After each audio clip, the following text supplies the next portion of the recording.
பிரீத்தி பொதுவா வந்து full moon day பௌர்ணமி அன்னைக்கு பார்த்தனா நாயெல்லாம் பயங்கரமா கொலைக்கும், அப்புறம் பயங்கரமா ஹவுலிங் பண்ணும் அப்படின்னு வந்து எல்லாருக்கும் தெரியும். அதையும் தாண்டி பார்த்தனு வச்சுக்கோ, ஏன் ஃபுல் மூன் டே அன்னைக்கு பயங்கர அக்ரெசிவா வெறி பிடிச்சதனமா இருக்குமா, ஓகேவா? சோ இதுல இருந்து ரிசர்ச் பண்ணி டாக்ஸ்க்கே இந்த மாதிரி ஆகுது அப்படிங்கறத கண்டுபிடிக்கும் போது இன்னொரு விஷயம் கண்டுபிடிச்சிருக்காங்க.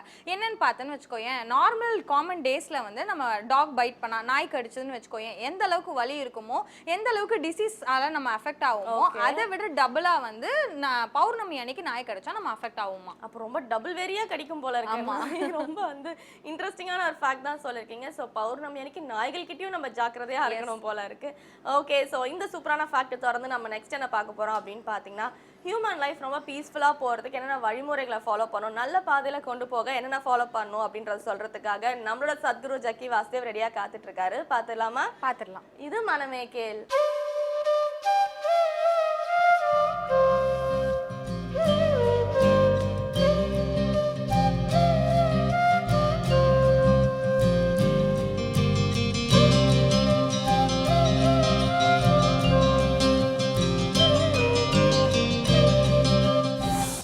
ஃபஸ்ட்டு ஒரு லைப்ரரி ஒன்று ஆரம்பித்தாங்க எங்கள் ஊரில். அப்போ ஸ்கூலில் வந்து சொல்லுவாங்க, இன்றைக்கி போய் லைப்ரரியில் எல்லாருடைய கையெழுத்து இருக்கணும், தினம் போய் படிச்சிருக்கணும் அப்படிங்கிற மாதிரி சொல்லியிருந்தாங்க.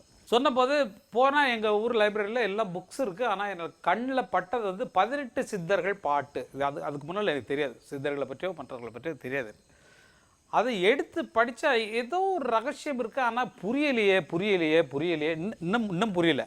முத்து முகப்படியோ முச்சந்தி வீதியிலே 10 இதழ் பரப்பி பஞ்சனையின் மேலிருத்தி அத்தை அடக்கினிலை யாருமில்லா வேளையிலே குத்து விளக்கேற்றி என் கண்ணம்மா கோலமிட்டு பாரேனோ. அழகாக இருக்க வார்த்தைகள்லாம், ரொம்ப அற்புதமாக இருக்க, என்ன இருக்குது இதுக்குள்ளே அப்படின்னு தேடும்போது ஏதோ தியானத்தை பற்றி சொல்கிறாங்கன்னு பல பேர்ட்டு தியானத்துக்கு நான் போயிருக்கேன். அவங்க சின்ன வழிகள் சொல்கிறாங்க. சரி, நிறைவற்றிருப்பதாக நினைத்து கொண்டு நினைவோடு உட்காந்துட்ருக்கான். அந்த நினைவற்று போகலை. இப்படி தியானத்தில் தீவிரமாக இருந்தாலும் கோபத்தை வந்து கட்டுப்படுத்தவே முடியறதில்ல. கோபம் வந்து ரொம்ப ரொம்ப அதிகமாக வருது. அது எப்படி கட்டுப்படுத்துறது? கோபம் அதிகமாக வந்துச்சு சொன்னால் வீட்டில் இருக்கிற ஃபோனு உடையுது, ஆட்கள் அடிக்கிறது. போயிட்டாங்களா வீட்டிலேருந்து? இல்லை, எல்லாம் இருக்காங்க. வேற தலையெழுத்து. ஐயோ, இந்த ஆளுக்கு கழுத்தை கொடுத்துட்டோமே, இந்த ஆளோட வாழ்க்கிறதா சொல்லிட்டு வாழ்க்கையெல்லாம் இப்போ புருஷன் பொண்டாட்டின்னு ஃபோட்டோ எடுத்துட்டாங்களே, நம்ம இந்த ஆளை விட்டு எங்கே போகிறதுன்னு காமெண்ட் பண்ணலாம். அவங்க உட்காந்துருக்காங்க. இந்த மெடிடேஷன் இருந்தும் தியான நிலை இருந்தும் இதெல்லாம் வேணும்னு தெரிஞ்சிட்டது கூட இந்த கோபம் அதிகமாக வருவதை எப்படி கட்டுப்படுத்துவது? கோபமே பிடிக்குது என்ன, 24 மணி நேரம் அப்படியே இருக்கலாம். ஆமாம், 24 மணி நேரம் தீவிரமாக கோபத்தில் இருந்தீங்கன்னா ஞானோதயம் வந்துடும். இருக்க முடியுமா? 5 நிமிஷம் பண்ணால் முடிஞ்சு போகுது. உயிர் சக்தியே முடிஞ்சு போகுது. 24 மணி நேரம் கோபத்திலே இருக்க முடியும்னா அதே ஞானத்துக்கு வழி ஆகிடும். என்னத்துக்குன்னா தீவிரம் ஞானத்துக்கு வழி. இது செய்யறதுனால அது செய்யறதுனால உயிர் தீவிரமாக வச்சுக்கணும். கோபத்தினாலேயோ தீவிரத்துக்கு வந்துடும். இப்படி எல்லார்கிட்ட கோவப்பட்டிருந்தா ஒரு நாள் யாருனாலும் நம்ம தலை உடைச்சிடுவாங்க. வீட்டு வரைக்கும் தான் கோவம் வச்சிருக்கேன், வெளியில உடைக்கிறதெல்லாம் இல்லை. ரொம்ப புத்திசாலி நீங்க. அவங்க சமாளிச்சுக்குவாங்க, மற்றவங்க என்னடா அப்படின்ற மாதிரி விட்டுட்டு போயிடுவாங்க.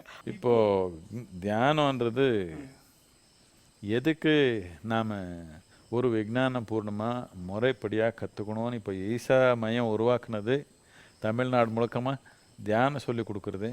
ஒரு 21 நிமிஷம் தியானம் சொல்லி கொடுக்கணும்னு நாம் 4 நாள் 5 நாள் அவர் கூட உட்காருது. என்னத்துக்குன்னா அது முறைப்படியாக விஞ்ஞான பூர்ணமாக புரிஞ்சுக்கணும்.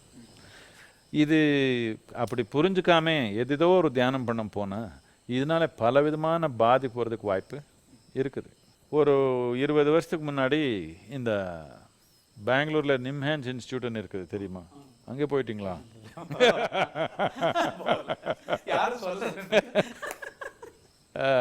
இது ஒரு நியூரோ சயின்ஸ் இன்ஸ்டியூட்.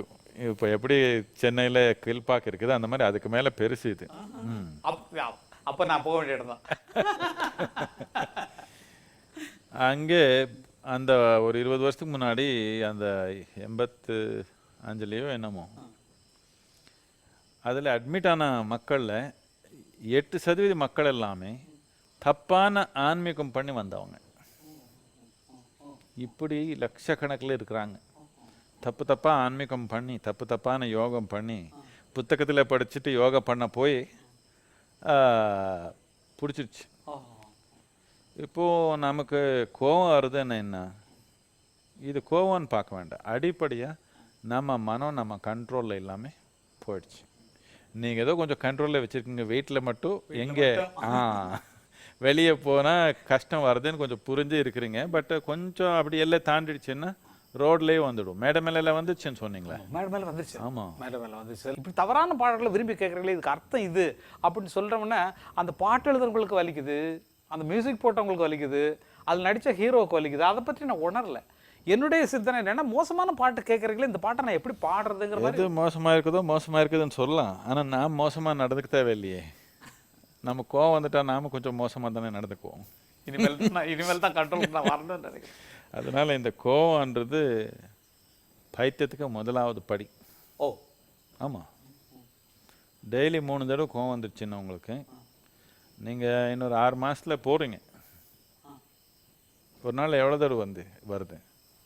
ஒரு நாள் வராது, ஒரு 3 மாதத்துக்கு 2 மாதத்துக்கு ஒரு தரம் அப்படின்னு. இன்னும் ரொம்ப டைம் இருக்குது. இப்போதான் நீங்கள் சொல்லிட்டீங்களா, ஒரு நாளில் 3 தடவை கோவம் வந்துருச்சுன்னா உங்களுக்கு, நீங்கள் இன்னொரு 6 மாதத்தில் இருக்குது பைத்தியம் இல்லை விசிட் இருக்குது நமக்கு. இல்லை அந்த மாதிரி நீங்கள் கொடுக்கல. ஏன்னா எப்போ 3 மாதத்துக்கு ஒரு தவணை மாதிரி வருது. அது என்னன்னா பொறுக்க முடியாத ஒரு சூழ்நிலை. தாங்க அப்படி என்ன டாக்டர் மருந்து ஒன்றும் தேவையில்லை, கொஞ்சம் தியானம் பண்ணிக்கலாம். முறைப்படியாக கத்திடலாமே தியானம். நமக்கு ஏதோ ஒன்று சரிப்படுத்தணும் நோக்கம் இருந்தால் நாம் சரியாக இருக்கணும் தானே, அப்போ தானே நமக்கு அந்த திறமை இருக்கும். இப்போ நமக்கு இசை சூழ்நிலையோ சினிமா சூழ்நிலையோ நம்ம ஏதோ சமூகத்தில் நம்ம ஒரு சூழ்நிலை சரிப்படுத்தணுன்னா, நாம் சொல்கிறது 10 பேர் கேட்கணுன்னா நம்ம பார்த்தா நாம் அவருக்கு ஒரு எக்ஸாம்பிளாக இருந்தால் தானே அவர் நாம் சொன்ன மாதிரி கேட்பாங்க. இல்லைன்னு யார் கேட்க போகிறாங்க? அவன் ஏதோ அடிச்சுக்கிறான் போடான்னு சொல்லிடுவாங்க. அப்படி தானே.